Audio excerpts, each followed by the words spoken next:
Hi, this is Benoy, your host of the Solar Maverick podcast. I'm excited today to share with you my first podcast interview. It was on the Create Your Life series with Kevin Y. Brown. It's episode 134 of Create Your Life series. It's making an impact while saving the world, how renewable energy drove a CEO to success. It takes a team of people to make the Solar Maverick podcast happen. Kevin is also actually the producer of the Solar Maverick podcast. He also has a company called Podcast Laundry, which helps with strategy and editing of podcasts. And he's done an amazing job with our Solar Maverick podcast. And it's amazing for me to kind of see the growth of our podcast in a very short period of time. This interview with Kevin, to give you an idea, was recorded in August of 2018, then released in September of 2018. And then basically we launched the first two episodes of the Solar Maverick podcast on November of 2018. We come out with an episode every Tuesday. We're on all the major podcast platforms. And if you told me last year at this time, it's June of 2019, that I would have a podcast, I wouldn't have believed it. But it's been an amazing experience. It's been an amazing journey. It's been very rewarding. I'm a huge podcast fan, and I think it's a great medium, and it's amazing the impact that we're making from this podcast. And we have to thank our listeners as well for making the Solar Maverick podcast one of the most popular podcasts in solar on all the major platforms. We really appreciate as well your feedback and your support of it and your inspirational words and how the podcast has made a difference in your life. There's also a team of people as well outside of Kevin and the Podcast Laundry team that makes this podcast happen. One of them is Lee Wang, who's the director of marketing of my company, Reneu Energy. He's also my publicist. When he heard this interview on the Create Your Life series, he thought it would be a great medium, and he really pushed me to do it. I was hesitant, and it's just without him, also the podcast wouldn't happen. I'd also like to thank my other co-host as well. Lee's also a co-host. You could hear him on some episodes. But my other co-host as well, Suzanne Waters. She's the VP of Business Development at Reneu Energy, and she's on several episodes as well. And thank you to our listeners again. And if you're interested in having me on your podcast, feel free to reach out. The best way to reach me is info at reneuenergy.com, RENEU energy.com, info at RENEU energy.com. Again, we really appreciate your support of the podcast, and I hope you enjoy my first podcast interview. Thanks, and have a great day.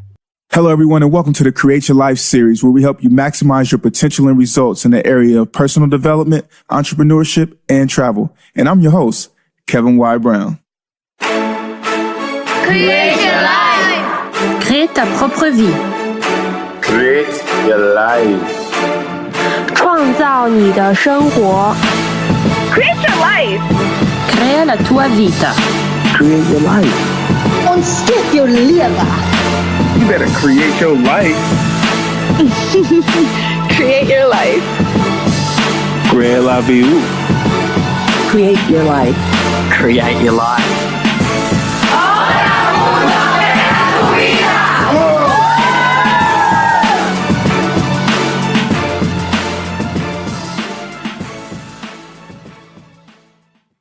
Beautiful people, this is the Create Your Life series. I'm your host, Kevin Y. Brown, and it is an amazing day to be here with you. So excited to bring on this guest. We're actually covering a topic that we haven't covered yet on the Create Your Life series, so I'm really excited to blend this in with the story of entrepreneurship and, of course, the how. How did this gentleman get to where he is now? Let's jump right in and just get into his bio. He is the founder and CEO of Reneu Energy, and he is also an advisor for several solar startup companies. He has extensive financial experience in the renewable energy industry and in the environmental commodities market.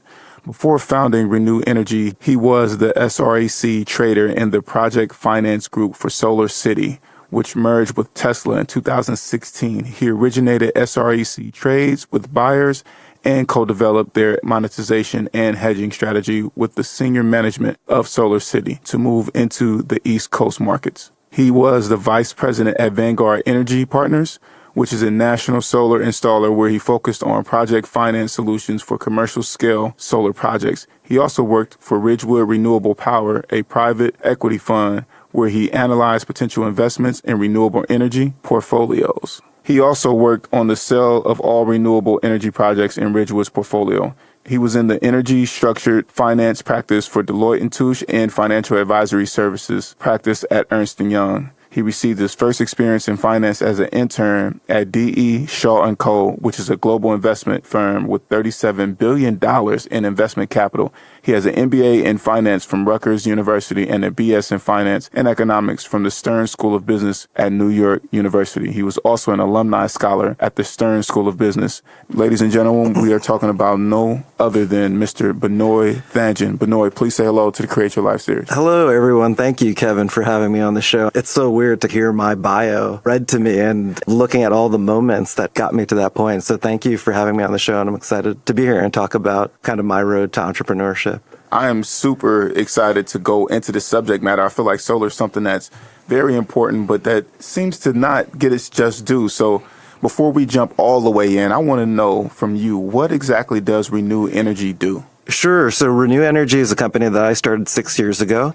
We're a solar energy consulting firm, and we basically help companies that are looking to go solar. For example, we help a pharmaceutical company look at their corporate headquarters and whether it was viable for solar, looking at their rooftop, their carported system. There's the parking lot, and you could put a carported solar system, looking at land as well that they have. So we focus on the development of those type of projects. We also look at solar farms and help find ideal sites for solar, and then basically develop the project till it's construction ready. You talked about SRECs, which are solar renewable energy credits. They're an incentive to develop solar energy that's in some of the Northeast state markets, and we brokered about 27 million in these SREC transactions. That's how we first actually got started as a company, and that's a part of our business, but we do more of the development and acting as an owner rep for companies looking to go solar. So it's interesting to see over time how the business has changed, and really from a finance related company to more of a general consulting firm. I mean, we have on staff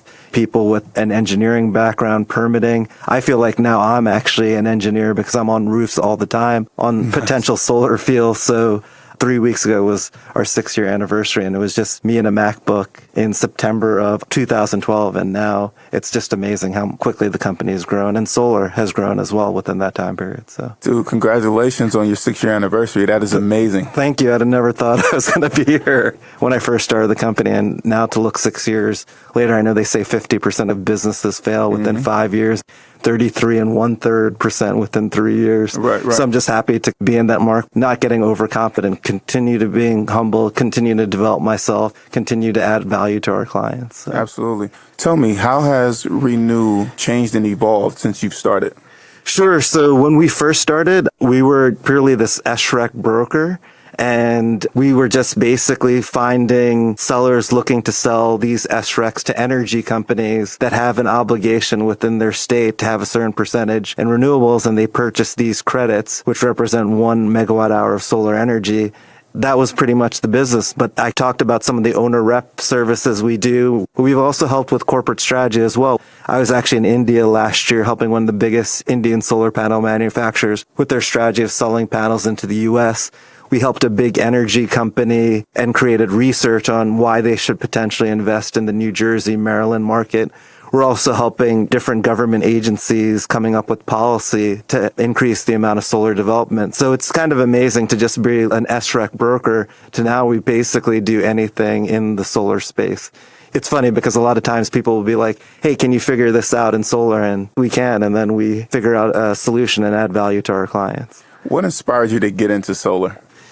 What's great is I'm doing something that I'm passionate about. I'm passionate about renewable energy and sustainability. Why? What we're seeing with climate change, and I know our president doesn't believe in climate change, but it is real. We're seeing substantial changes in weather patterns. We're seeing the melting of the ice caps, both in the North and South Pole or Antarctica. And my passion towards and starting a company to decrease the amount of climate change that happens or make my impact. I worked between my first and second year at Deloitte and Touche in their energy group, and then I worked full-time. That's what got me into energy. And then I decided to move into renewable energy because I felt like I could make a positive difference. That's part of the reason why I started my company 6 years ago, because I felt like I could have a bigger impact. How do you stay motivated? Because it seems like solar hasn't quite caught on in the general market as of yet. It's kind of funny because I look at solar being very mainstream nowadays. 10 years ago, when I told people that I was going into solar, people thought I was crazy. And I did a lot of research, and what I was seeing was that the cost of solar, because of technology advances, were going to go down dramatically. And the amount of usable energy that the panels could actually incorporate and change into usable power was going to also increase exponentially. And you're right, it is a roller coaster. There's a lot of ups and downs in a lot of states in the U.S., and we do stuff actually internationally as well. It's dependent on state level incentives, but certain states like California, Arizona, Hawaii, where you get a lot of sunlight and you have high costs of electricity, it makes economic sense without incentives, and it's more competitive. People are joking about clean coal and even natural gas in certain instances, especially during peak times when you're using your air conditioning a lot between 2 to 5 o'clock or 2 to 6 p.m., where electricity costs are the highest. In other states across the U.S., you do need incentives to make it work. But honestly, people don't realize that most of the energy industry is actually subsidized by the government. And unfortunately, for every 100 coal or natural gas lobbyists, there'll be maybe one renewable energy lobbyist. It makes it more difficult to get things done. But as an industry, we've been constantly adapting, and it's one of the fastest growing industries in the U.S. economy, which is exciting. That sounds very, very exciting. How do we enroll people in getting more involved with solar outside of those three places that you named, Hawaii, Sure. California, and Arizona? Well, I think the good thing is the younger population of the U.S. is really mindful about the environment. So they're really pushing to have that state level legislation that allows for the development of renewable energy. In the Midwest of the U.S., there's a lot more development of solar. Massachusetts and New Jersey, people are surprised here that it's the top 5 states in solar. And that's not due to obviously the sunlight compared to the West Coast, but it's due to having great state level incentives to develop solar. And there's also federal incentives as well, 30% investment tax credit for people who are willing to develop solar. So I think the real thing is getting people educated about it. People assume solar is more expensive. But what we're seeing is, as I said, in certain parts of the U.S., it's actually the most economical energy source, and it's renewable. And you could use it on your house. And it's kind of crazy to see how many different solar gadgets that people are using for their cell phones and things like that. So, what would you say are the top 3 biggest advantages of going solar? I think the first one, which when we communicate with businesses, is saving money, that they're going to save money on their electricity if they go solar. Another thing is it's obviously clean. You're reducing your carbon footprint. Another thing that I didn't actually mention of why I went into solar is energy independence. Because now, instead of you being dependent on a power plant producing the electricity and then using basically transmission and distribution lines to basically transport your energy, you're now producing the solar on site. So it's actually providing you independence from the grid and not being dependent on the electricity company. And as a country too, to get away from oil and natural gas. That's one of the other reasons why I got into renewable energy and solar specifically. And it also creates jobs in the U.S. There's this perception that all these things are coming from China, which is true, but the cheaper materials of panels, inverters, racking is allowing a lot of construction of solar, and those jobs cannot be outsourced. And it's easy to train someone to be a solar technician. So parts of the country like the Midwest, there's been a lot of great job opportunities and training of people to be solar installers. I like that because I hadn't even thought about the job opportunities in solar. So I think that that's an amazing point. You have worked at all of these top tier companies doing all of these different jobs. What made you say, you know what, I'm going to leave this comfortable 6-7 figure salary and jump out here on my own as a crazy entrepreneur? It definitely was a difficult decision. When you have the comfort of very high paying salary, it was definitely very challenging. For me, both my parents had their own businesses. I worked at both of them since I was a kid, since I was 13 or 14 years old. What were these businesses? Tell us about your experience working under your parents. My mom's actually a pediatrician in the Bronx and has her own practice. My dad has a lighting company that basically sells light bulbs, ballasts, and fixtures to small business and corporations. And I predominantly worked in my dad's business during the summers or after school. So I started working there at 13 years old. And pretty much did everything and run the business when he wasn't there. And it was interesting because we had different ideas of how to make the business successful. There was a time where he couldn't run the business when I was in graduate school, and I had to run the business, and there's basically 22-year-old telling 50 to 55-year-old salesmen what to do and how to run the business, and who've been in the business for 20 years. So it was a really great learning experience for me to learn from both of my parents. They both have different styles on how they do things. I'm actually more similar to my mother than my dad as far as our personalities. And what made me start my own company was I worked for an amazing company called SolarCity, and it's one of Elon Musk's company. And one thing that I was amazed with was how smart everyone was. But I felt like I should start my own company. If I never try it, I'll regret it. And I could always get a job with the comfortable salary. But if I never tried starting my business, there would always be a regret in my life. Even if I failed, there would always be the regret of never trying. So I just wanted to try it and see what would happen and put everything to it. And it's one of the best decisions I ever made. Who did you consult with before you decided to make the decision? Advisory board. A lot of long conversations with myself personally, but my parents were very involved in the conversations. My family was involved. People who started their own business as well, specifically mentors that I've had in the energy industry. So a group of people, but honestly, I kind of felt like that was the time and there was an opportunity and went with it. It's interesting because I feel like entrepreneurship's a lot about instincts, and I just had this feeling that I had to start it now. So even though I did listen to these other people, it was a pretty quick decision on my part. Absolutely. And I think that that's important to highlight is a lot of times when you wait on people, you give your power away, right? Definitely. And it's very important for us to be cognizant that, you know what, everybody can give us the most amazing or the worst advice in the world, but we're the ones who are actually going to have to live with the decisions that we make. So when you decide to be an entrepreneur, when you decide to jump out of your comfort zone, you have to trust yourself more than anything that you can withstand this experience that you're going to have, good or bad. But you also said something that I thought was important as well. You said that you worked at SolarCity, and then when you jumped out and started your own company, they became your first and a huge client. What did you have to do as an employee to make them say, I trust Benoy enough that I am going to employ his company to be a consultant for us as we continue to want to move forward and build and grow? For me, it was a lot easier to start my company having a big client once you start it, because that was basically the transition from being a full-time employee to 1099. I think what was beneficial for me is I had a unique experience in SRECs, which is such an archaic environmental commodity that not many people have the background. And I understood SolarCity's, what they were trying to do. I worked with everyone at the company.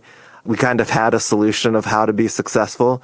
And I saw an opportunity where I could also basically sell my service to them, with them not really taking much of a commitment because I knew I was going to be successful, which is sort of the confidence that I guess I had to say that, where basically I'm closing deals or incentives or closing trade. I could do what I said I was going to do, and they weren't putting a lot of skin on their back. They're comfortable with working with me because I've obviously been an employee. There's not many people who have that experience, and I understand their strategy. So I think it was a win-win for both SolarCity and me, and kind of helped me start my company and really make it a lot easier transition. And then we've brokered about 27 million in these SREC transactions over time, which obviously we were successful from day one, basically. For you personally as an entrepreneur, what do you feel has been the biggest change in behavior, mentality, etc., that you've had to make in order to continue to grow and become successful? One of the things I think for me is I was more of a finance person. People don't realize, but you're selling to everyone every day, and people don't realize that they are. But for me, I think what I've gotten a lot better is sales. When we sell, we're more doing a consultative sale. And for me, it's figuring out the value that I could add to the client and then convincing them that we're the company to do that. So I think I've gotten a lot better over the past 6 years. And by the way, I'm still learning new techniques, and I think sales is a never-ending process, and I've been getting better and better at it, and it's about the network and building relationships. And actually, the great thing is most of our clients are through our existing client base and referrals. And people calling us, not us calling them. I mean, I think when I first started the business, I was cold calling so many people and not getting much success. And it's just amazing now that we're at the opposite 6 years later, we're getting inundated with requests to help people. So I think really it's developing the sales skills, which has been an evolving process. And I'm always reading, learning, taking classes. And I think the big thing is how I could offer value to our clients. How has your MBA helped you in your entrepreneur journey? So I think the big thing for me with the MBA program, because I was undergrad in finance at NYU and then I did my MBA in finance, I think the big thing was really the network of people. It was a different network at Rutgers University than it was at NYU. I've been dependent on that network to kind of help me with my business, making introductions to people that I didn't have prior connection to, them vouching for me, or even partnering together with other alumni of the school. And so I think the big thing was the network that I gained from it. And I'm curious now, what does your peer group look like? Are they all entrepreneurs? Are they people who are working corporate America? Do you have some artists? Who is your peer group? It's interesting. I think my peer group has changed over time as I have changed, and it's not fixed to certain types of people. There's childhood friends. There are people that I went to school with, people I've worked with, creative types, because being an entrepreneur, even a solar consulting company, we have to be very creative and it's very cutting edge. So it's interesting. I have a lot of friends who are now musicians, which maybe people would think, oh, this guy with the finance background. I am taking voice classes and I do play the guitar. So it's not, you know. Okay. So you're going to be the leader of a band soon. Yeah, definitely. But honestly, a lot of it is entrepreneurs as well. I mean, my peer group has changed, and both Kevin and I are alumni of the Startup Leadership Program and met at an event and built a good connection. And what's great with entrepreneurs is they really understand the struggle. Absolutely. And we could relate, where it's different. I feel like when someone maybe works at a corporate job and maybe doesn't understand that sort of perspective, if that makes sense. That makes sense. Trust me. How do you feel like entrepreneurship has helped you grow as a person? I've definitely aged a lot through the process of being an entrepreneur, but I'm so much smarter just because I'm always pushing myself to the limits, both mentally, physically, emotionally, and trying to grow as a person. So I feel like I'm a lot more observant when it comes to things. I think I communicate a lot better. I'm a lot more transparent. I could be very blunt at times, which I think hurts people's feelings initially, but they appreciate the honesty because I always want to be clear and transparent. We're all different and we think of things differently. So the better that I could communicate what I'm feeling or thinking, I think that just makes it a lot better. And then just translating, when you talk about the business aspect, the value that I could add to a client. And that then is easier to sell. And then also the relationships. There's so many smart people in the solar space and just in general, but really one thing that differentiates clients having a strong relationship with you, enjoying being with you when they look for a person. It's not just based on skill set. It's whether they could spend a late night or go for a drink. And a lot of what I do is entertaining clients. And it's interesting because I get invited to so many family outings with clients and they look at you as your friend or best friend. And absolutely. I know I'm kind of going off topic, but no, please keep going, because I think it's important for us to highlight how to actually nurture relationships with clients so that they become friends and become families, and the relationship is stronger. So it's not just all about business. That's a very important aspect of entrepreneurship. Yeah, and I think it doesn't actually get talked about that much, which I'm surprised because I read all the entrepreneurship stuff, the podcast, following all the big people on Instagram, but it's really the relationship. Because if you think about it, there's so many people who could do the job. They want people who are honest and transparent that they could trust. And your word and your reputation are huge. Absolutely. And especially when they're basically allowing you into their inner circle and with their families. And it's really about the relationships and building that relationship. Then you figure out other ways that you could partner together and add value. Maybe it's even outside a business perspective. So. Absolutely. I love that. One of the big things that I do is I'll write, after I've done a speaking engagement or I've done business with someone, I'll literally write a handwritten card to that person. Sure. And no one does that, by the way. Even me, I have to admit, I get lazy. My marketing guy always tells me to do this. So it's something that I have to work on. So that's great that you do that, Kevin. It's something that I've had to get better at over the years. but I'll also admit that I have really bad handwriting. Me too. So if I handwrite someone a letter, you can sense the authenticity and you can also see it. Yes, definitely. But I took the time in order to write this and to write these words, you know? Sure.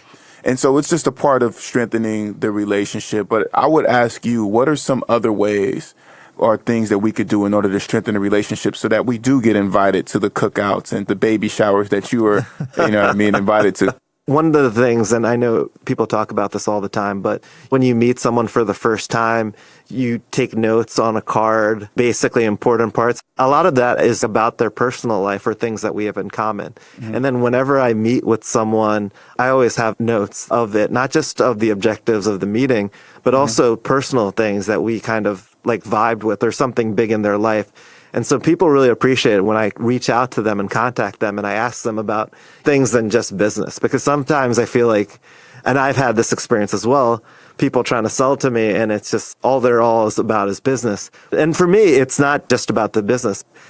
We fire clients all the time just because we don't believe that they're a right fit for us. And Absolutely. There has to be also, from our perspective, there has to be a fit from a personality perspective and I guess morals or your life goals or how you operate as a business for us to work with you, even though they're going to be paying us. So, and also organizing different events. Like yesterday, I have season tickets to the New York City FC, which is a soccer team. Mm-hmm. So took 2 potential clients out to the game. And that was a great way of gelling. I mean, we spend quality time with each other. So organizing different activities. We had a summer solstice party back in June at a bar that I own actually in Hudson Hall. And some of the proceeds actually went to Ray Lewis's charity where he's helping train people to be solar installers. So just different ways that we try to engage our clients and want them to spend time with us. And we find that as we build those closer relationships with them, that we end up doing more business with them over time. Because they're people too. They're people too. And definitely. we all have to connect on a personal level before business, which I thought was...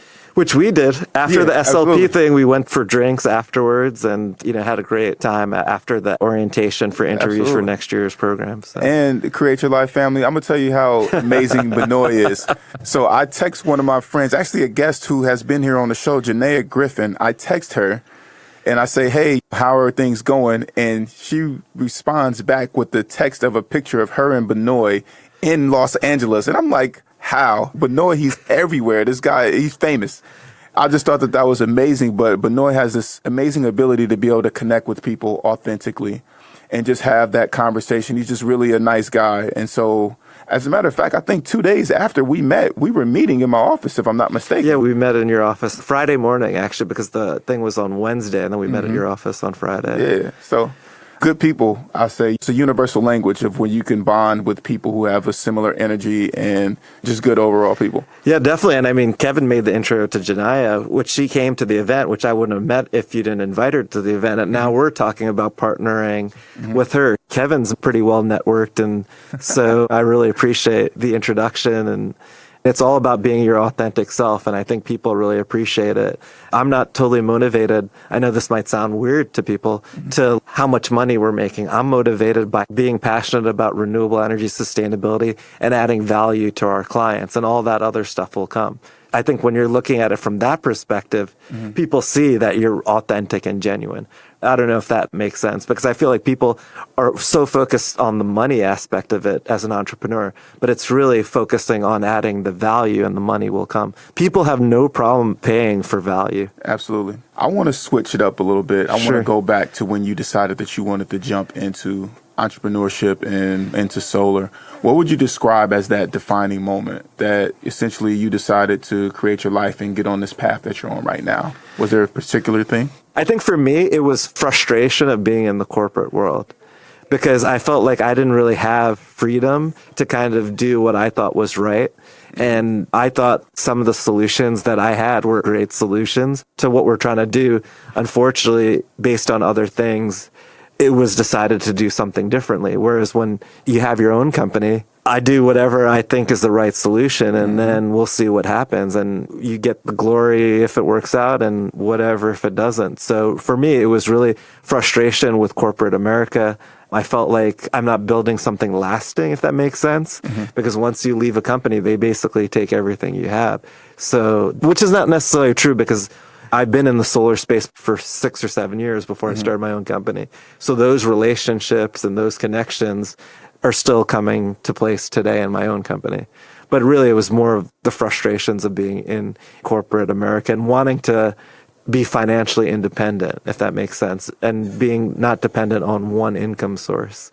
You are very busy. You travel a lot. You're in and out of the country. You're in China. You're in India. You're in LA. You're in New York. How do you decide who you will pick up the phone for? Essentially, who's worth your time? That's been something that actually I've been grappling with a lot. I mean, it's really so busy and we've gotten a lot of interesting opportunities and we're turning down great opportunities as well every day. So I think for me, it goes back to what I'm really interested in doing at the end of the day. It's not actually based on money, because if it was totally based on money, I would be doing different things. So it really goes with where I could add the most value and impact. And it relates to my passion towards solar and sustainability. There's opportunities where I could make more money, but there's stuff that I'm more interested in. I feel like I can make more of an impact. I'll do that. And it's about working with people that I like to work with. And I feel like we have the same sort of shared values. If there's not the same shared values, then I'm not going to work with that person. But if someone, let's say that people are actually calling your phone. Yeah. What is the hierarchy or order that you answer the calls in? So the first priority is our existing client base. Second is our potential clients.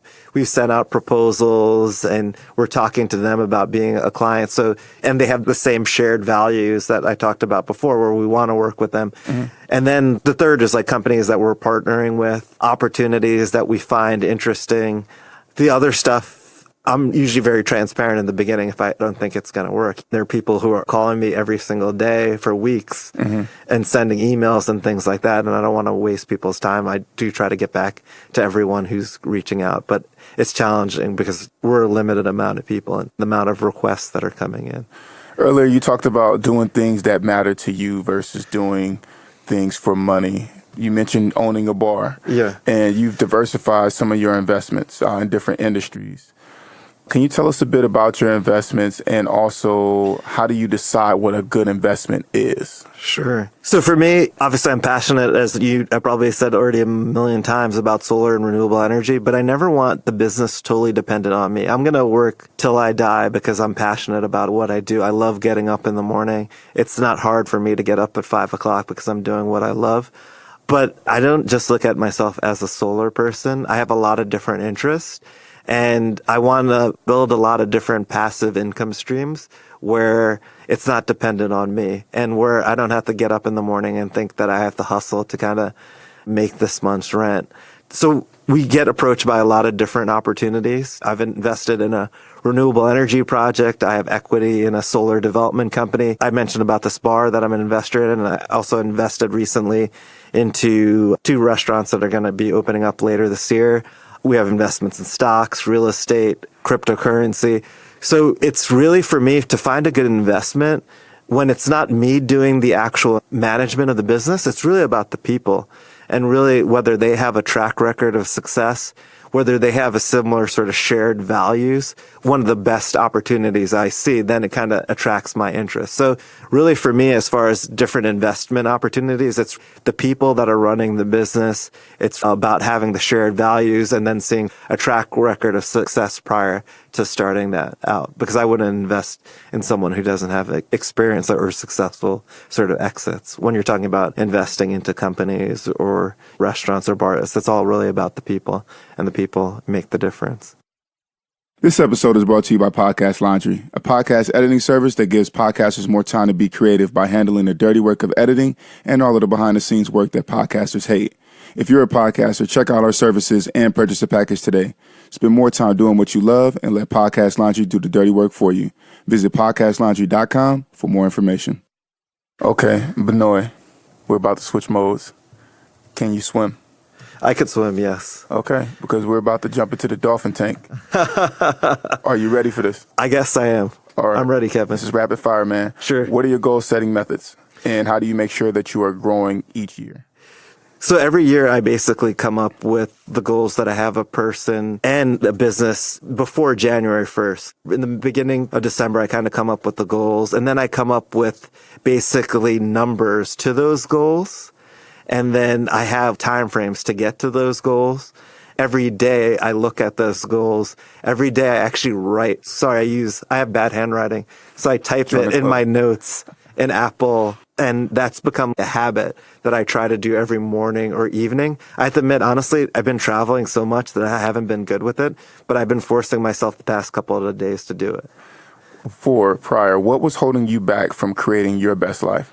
So I think for me, it was confidence, actually. Confidence to go on my own, start something totally from scratch, a new burgeoning industry of solar energy. And if you look, there's not many solar consulting firms. So a lot of companies will call us because they can't find any company similar to us. So really starting something that hasn't really been created, which is great because there's no real competition. But at the same time, too, there's a lot of education. And I really had to kind of make that leap and that confidence and having no regrets. And then I felt I had to do it at the time that I did it. And we're here now. Top tech that you're using to make your business run smoothly? I think for me, I'm all about Apple hardware and Google apps, Calendar, Gmail. We're not really using complicated sort of tech, but I am talking constantly to people to automate everything. That's kind of some of the things that we're focused on now to save time. I love, by the way, Google Voice. Apple's our hardware and Google's our software. Love it. Favorite quote or motto that you live by?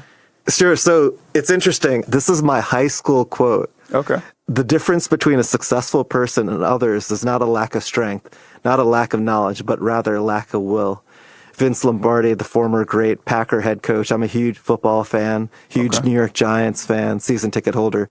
I actually meet people all the time who are smarter than me, who want to be entrepreneurs, but they're not willing to make the sacrifice and the discipline and put the work and take the failure. They don't realize how much failure. They see the outside. Right. And they don't see behind the scenes. They don't see that I'm getting up at 4:30 in the morning every day and work nonstop or on crazy travel schedule, or the amount of failure that I experienced to get to the point, and really pushing myself as a person to get better and to add value where people will want to do business. So if you're getting up at 4:30, what time do you go to bed?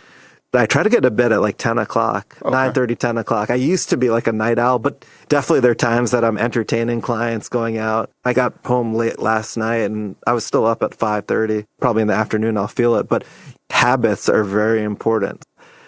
And another quote, God granted me the serenity to accept the things that I could change and the serenity to know the difference. A lot of times in entrepreneurship, you can't control a lot of things that are happening. Absolutely. It's a journey, and it's mentally controlling yourself and mentally realizing what you can control and what you can make the difference. And there's a lot of things you can't control.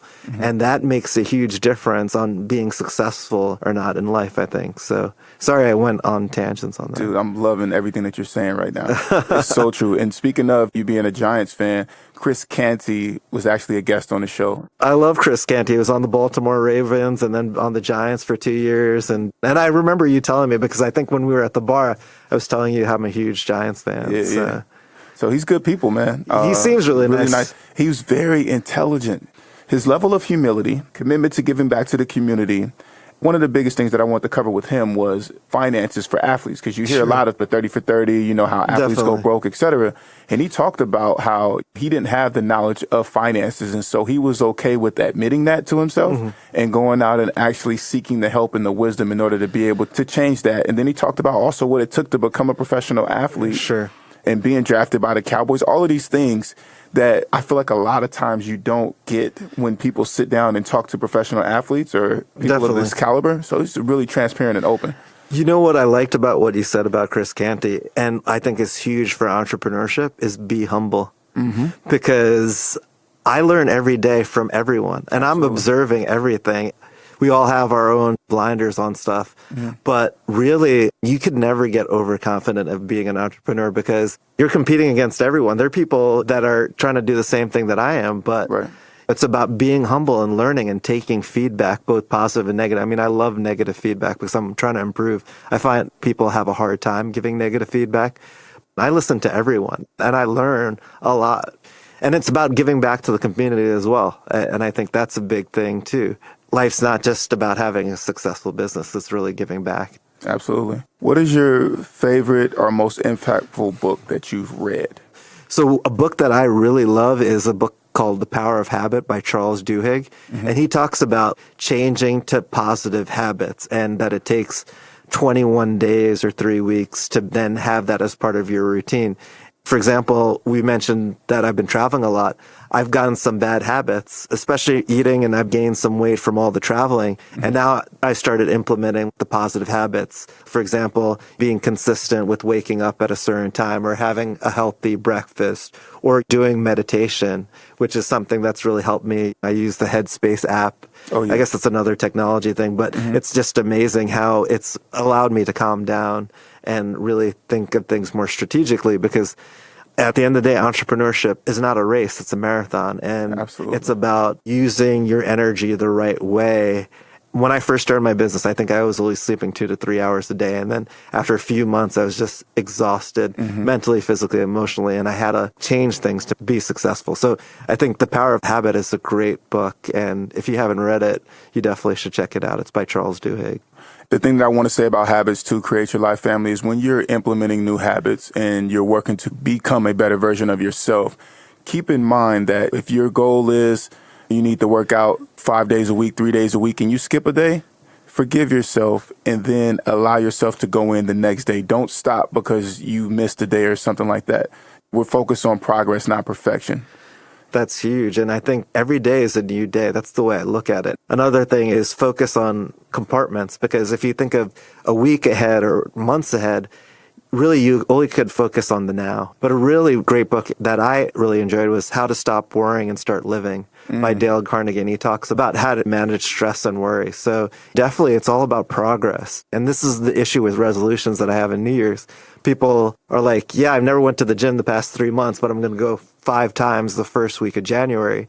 And then you don't go and then you quit. Hey, if you just go once a week, that's progress. So, and we're all at different points and stages in our life. I'm far from perfect. Absolutely. And I think just admitting that, you know what, I'm not perfect. What are 3 jewels that you would tell someone looking to create their best life? I think it's doing what you're passionate about, because that's your true self. And that kind of goes with what you're saying. Accept failure. I think a lot of people can't accept failure. Before, it used to be a big thing. Now I don't care about failure. And then to never give up. Just because someone says you can't do it or you've been rejected so many times, if that's what you truly want to do, keep pushing and keep doing what you're doing. And you have to put in the work. All these people that you hear that are really successful, it just didn't happen. There's a lot that you don't see in the background that got them to that point. 10 to 15 years to be overnight success, right? Yeah, basically, yeah. Okay. What's next for you, Benoy? I'm about making an impact, and this is going to be an exclusive, which I've been working with Kevin, is I'm going to be working on a podcast called Solar Entrepreneur Podcast, which you'll be hearing very shortly. You'll see me on some TV stuff as well that we're working on, and then I'm actually working on a book about entrepreneurship and solar energy. Those are kind of exciting things that are happening. I'm really excited about it. I'm curious how it'll turn out. I'm uncomfortable, but I'm loving that I really want to do it, and we'll see what happens. Okay. And how can we keep in contact with you? Reneu Energy is our company, reneuenergy.com, RENEU energy.com. You could go on our website. You could also follow me on Instagram. It's Benoy0212. Benoy is my nickname from college. You could find me on LinkedIn. It's Benoy Thanjan, Benoy. Last name is Thanjan, Thanjan. Can you spell out the Instagram name? Sure. It's Benoit. So it's Benoit, then 0212. Okay. Well, Create Your Life family, you know what part of the interview we have reached. So now, Benoy, you are actually about to enter the turnaround, where that means that you are in control of this interview. I become the interviewee. You get to ask me any 3 questions that you want, and I am at your mercy. So my only request is, please be gentle. Oh, I'll be gentle, Kevin. Please, Hammer, don't hurt me. Kevin, I'm kind of interested about what have you maybe learned from this interview? You interview so many people. Is there a perspective that maybe you haven't heard or something reinforced in our interview? I'm going to be honest with you. Just the idea around solar, you hear about it, but I hadn't taken the time to invest in understanding the industry. And I think what you talked about, especially with talking about the type of job opportunities that you all create and just the industry overall, I'm very curious now to know more. And I know we've talked before, but I didn't know the depth. So I'm like, Sure. you know what? I would like to have more conversations with Benoy just to understand his perspective on life. So I'm excited. I think I'm going to learn a lot more once I listen to the interview as well. Definitely. And obviously, I want to get to know you better. I think we had such great conversations when we met that Friday and then obviously at the bar afterwards. I know we talked a lot about your trip to Japan. I love going to Japan, and I go to Japan for work, and I was in Tokyo 6 to 8 weeks ago. I know you've gone once and you want to go again. Yeah. What do you want to do the next time you go to Japan? The turnaround. Yeah, this is the turnaround. Now I'm like stumped. Oh, you know what? I really want to go back to Tokyo. There's a temple in Kyoto that you have to write to in order to go. And I had written there, but you have to have the invitation in order to enter. Sure. And my invitation came to New York while I was in Japan. So I want to go back to this temple. I have to find it. I was reading that book, 1,000 Places to See Before You Die. Yes. And so it was in there. So I want to go back to that temple. And I would like to just go back to Tokyo. It's funny because sometimes I just miss Tokyo. Me too. I missed Tokyo. I really had a good time. And there was actually this party in the mountains that was taking place. Oh, you told me a little about this. Yeah, I met my friend Ben, who was from Australia, and we decided not to go. And I went on to Kyoto taking a bullet train. But I really wish that I would have went to this party in the mountains. Nobody knows if we would have made it back. So I just felt like there was a piece there and a lot more to be learned. So I'm just curious. I'm just going to go with my eyes wide open. But I want to definitely make it back to that temple. Well, I'll be there in December or January, so if your schedule allows, it would be great to be there at the same time you are. Okay. Let's talk about it. Yeah, definitely. And then the last question, what do you think you've learned from the Startup Leadership Program? We're both alumni of the program. I go back and think about it. It was kind of surreal for me to be back after a long time at the orientation. What do you think you've learned from the program or even alumni? I came back and I was actually kind of impressed with hearing everyone's story. But I think what was reinforced was the power of community. I think that a lot of us often come in with ideas of who people are kind of based upon appearance. And I think that the beauty of really getting to know people, because you spend so much time with others, is you get to find out how much you have in common with people or how different perspectives and things have shaped others. And you really get to see other people working through things and working on their projects and their businesses going from A to Z. They might have started off at B and now they're on D, where some people might have started off at A and now they're at T. You're seeing the progression. I remember being there for the interviews last week for the prospective new class, and one young lady had been working on a travel app and mobile website, and to see where she had came from in the beginning, where she was just that concept, to now is amazing.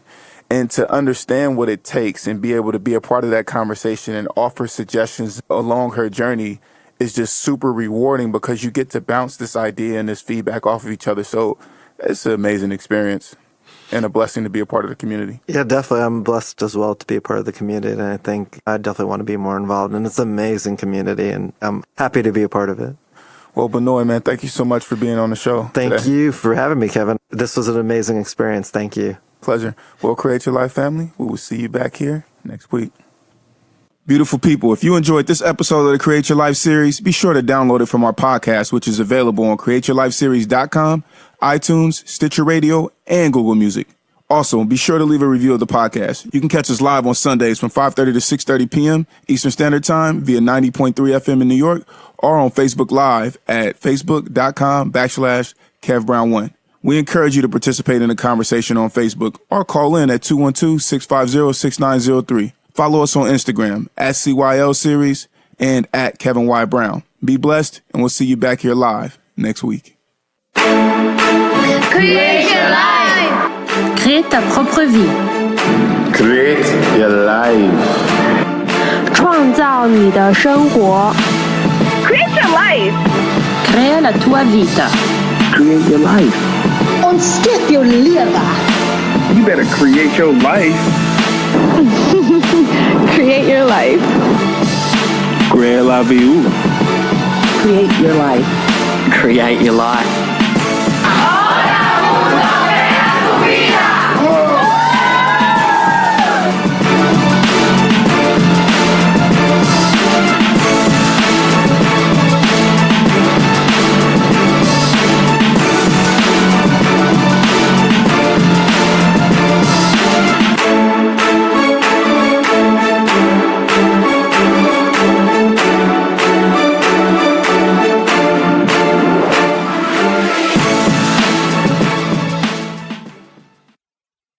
Hello, this is Benoy Thanjan, your host of the Solar Maverick podcast. A lot of listeners have reached out to us that they would like to meet us in person. We're actually going to have another exciting event coming up on Tuesday, July 30th from 6:30 to 9 p.m. in downtown Jersey City, New Jersey. It's called the Summer Solar Special, How Solar Technology is Changing the World. We're partnering on this event with Jersey City Tech Meetup. I will be one of the panelists, and I'm the CEO of Reneu Energy, and also Suzanne Waters, who's a co-host of the podcast, and she's the vice president of business development at Reneu Energy, will also be one of the panelists. We're going to announce very shortly the two other panelists in the solar industry, and Lee Wang, who's also another co-host, will be attending the event. He's the director of marketing at Reneu Energy. If you're interested in attending the event, go to meetup.com and look for Jersey City Tech Meetup and the Summer Solar Special, which is happening Tuesday, July 30th from 6:30 p.m. to 9 p.m. in downtown Jersey City, New Jersey. I look forward to seeing you all there. Thank you.